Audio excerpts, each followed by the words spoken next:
Broiler கோழி வேகமா வளர்றதுக்கு என்ன தீவனம் குடுக்குறாங்க? அத பத்தி சொல்லுங்க அப்படின்னு சொல்லி கேட்டிருந்தீங்க. நாங்க ஆல்ரெடி அதெல்லாம் வாங்கி வச்சிருக்கோம். இது வந்து கோழிக்கான தீவனம், இது வந்து குஞ்சுக்கான தீவனம். இது போக மெடிசின்ஸையும் வந்து நாங்க வாங்கி வச்சிருக்கோம். இதுல மெஜாரிட்டியா சேரக்கூடியது மக்காச்சோளம். அதுதான் வந்து பேஸு, அதுதான் கார்போஹைட்ரேட், அதுதான் கோழிக்கு வந்து எனர்ஜிய குடுக்கக்கூடியது. அதுக்கு அடுத்தபடியா சோயா புண்ணாக்கு, இல்ல சோய் சங்க்ஸ், மீல் மேக்கர்ன்னு சொல்லுவோம் இல்லையா? அத வந்து சேர்த்திருப்பாங்க. இது மெயினா புரோட்டீன்க்காக. இது 2ம் தான் அதிகமா சேரும். இது போக இதுக்கு மேல சேரக்கூடியது விட்டமின்ஸ், மினரல்ஸ் அந்த மாரியான விஷயங்கள். ஏன்னா கோழிக்கு தேவையான சத்த குடுக்கணும் இல்லையா? அதுக்காக. அண்ட் சில எசென்ஷியலான அமினோ ஆசிட்ஸையும் வந்து சேர்த்திருப்பாங்க. அதுதான் வந்து மசில பில்ட் பண்றதுக்கு ஈஸியா ஹெல்ப் பண்ணும். அண்ட் அது போக என்சைம்ஸ். சாப்பிடக்கூடிய உணவு ஈஸியா செரிமானம் அடையணும் அப்படின்றதுக்காக ஒரு சில என்சைம்ஸையும் சேர்த்திருப்பாங்க.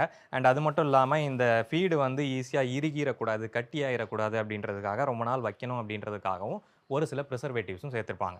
பட் இது எல்லாமே வந்து எந்த கம்பெனி அந்த ஃபீட தயாரிக்குது? அது எதுக்காக ஃபோக்கஸ் பண்ணப்பட்டது? இப்ப பிராய்லர் கோழிக்குன்னா அந்த ஃபீடு ஒரு மாதிரியான மிக்ஸிங்ல இருக்கும்.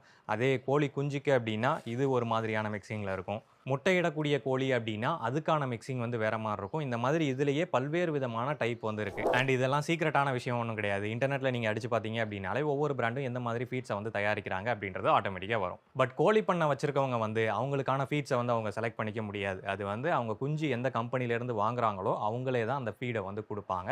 ஸோ, அதனால அந்த ஃபீட மட்டும் தான் அவங்க பயன்படுத்துவாங்க.